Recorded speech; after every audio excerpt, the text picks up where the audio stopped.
In a textile warehouse, the owner Paul asks the worker Esther to close the warehouse. Suddenly, the lights go out. Esther goes to turn off the lights in the warehouse and suddenly sees a strange shadow every time she turns off the light. Esther gets scared and goes to warn Paul.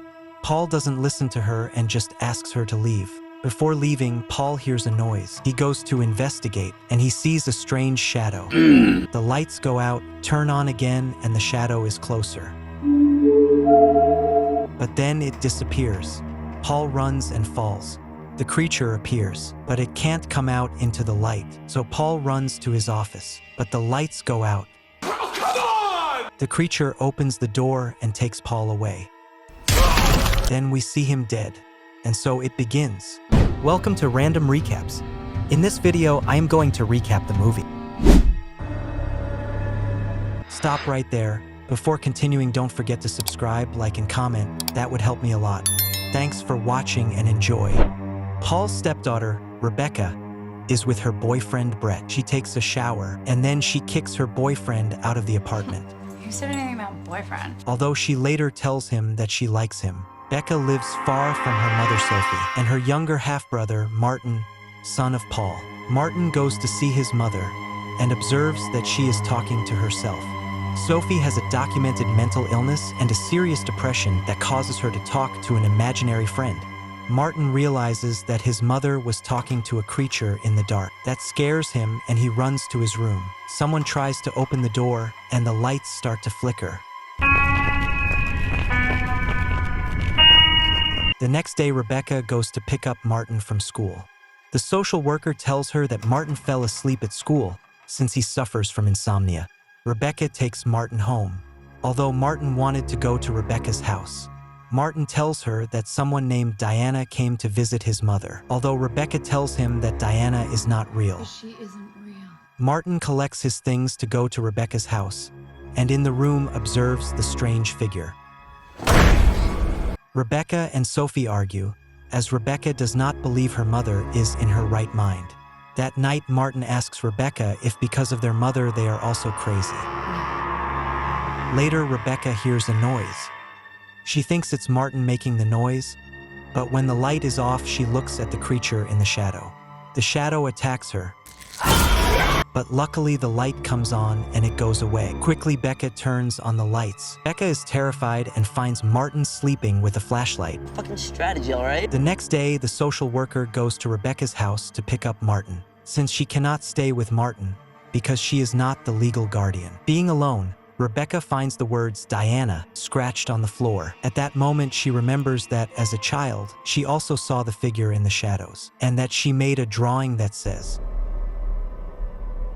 Then Rebecca calls Bert to take her to her mother's house, as she realized that the figure in the shadow is real.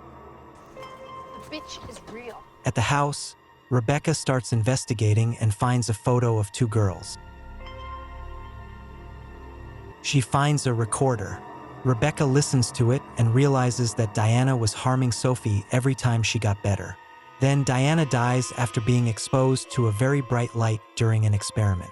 Rebecca enters a room and finds the drawing she made as a child. Diana says, "I won't be set away again," and grabs Rebecca. Brett comes to help her, and they leave the house with the files. Sophie and Martin arrive at the house, and Sophie tells Martin that they should spend more time together. Just the three of them. Martin is left with a look of, wait, what do you mean the three of us? After that, mother and son start watching a movie. But then the mother turns off the lights. Are you crazy?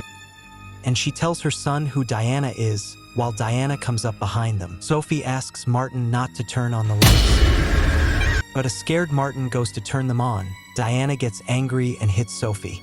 Martin leaves the house even though Sophie continues to defend Diana. Martin arrives at Rebecca's house. Brett goes to the store. Martin tells him that Diana is real. This time, Rebecca believes him. Rebecca tells him that Martin's father was investigating Sophie and Diana. Diana was found in a basement when she was 13 years old. She suffered from a skin disease. People said she was evil. Diana was taken to a psychiatric hospital where she met Sophie. Rebecca believes that Diana made Sophie believe they were friends. Martin wonders how Diana can do all this if she died. Rebecca believes that since Sophie has a weak mind, Diana takes advantage to torment them. But if Sophie has a stronger mind, Diana will disappear. They hear a noise at the door, but there's no one there. Noises are heard in the closet. Diana tries to drag Martin under the bed, but Rebecca saves him. Rebecca, her stepbrother, and Brett go to Sophie's house so she can tell them everything. Mom, we need to talk. At first, her mother pretends not to know anything. Rebecca confronts her, although her mother says they are just crazy stories. Wait, you sound crazy. Listen to her. Sophie says she won't abandon Diana because she's her friend, and she doesn't believe Diana is dead. Rebecca offers to let Martin leave, but he doesn't want to abandon his mother. Rebecca and Martin make sure there is always light in the house. Rebecca decides to stay and take care of Martin. Evenbert stays. Rebecca goes to warn her mother. Her mother gives her a paper in her hand asking for help. When they go to sleep, the lights in the house go out.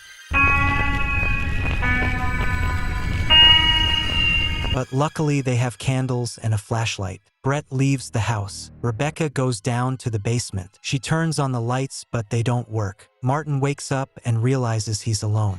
Rebecca! Martin goes to look for Rebecca. That's when Diana appears and grabs Martin.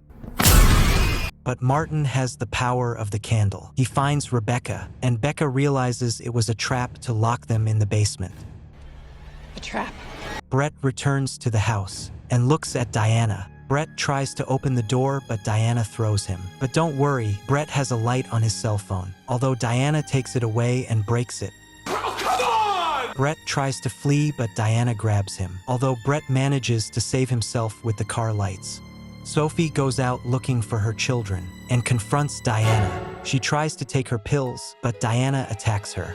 The siblings find a way to make a fire, and Martin finds an ultraviolet flashlight. Rebecca, in search of an exit, finds letters on the wall, explaining how Diana will not let anyone take Sophie away from her, and that she also killed Rebecca's father because he tried to cure Sophie, taking Diana away. Diana attacks Rebecca, but the ultraviolet light doesn't hurt her, but the normal flashlight does. The siblings start screaming for help, but their mother is knocked out. Brett called the police and tells them they need flashlights, but the police don't listen. The police enter the house. Rebecca starts screaming. The mother wakes up, but she is locked in the room. The police take the siblings out of the basement. Diana attacks the cop. The cop shoots, but it doesn't do anything. Martin doesn't want to leave without his mother, but Diana appears. Rebecca uses the flashlight. Brett arrives and takes Martin away, while Becca looks for her mother. Diana grabs her shoulder and throws her. When Diana is about to attack Rebecca, the mother arrives, and to save her daughter, she does what is necessary. And so Diana disappears. In the end, the three are safe. And that's how the movie ends.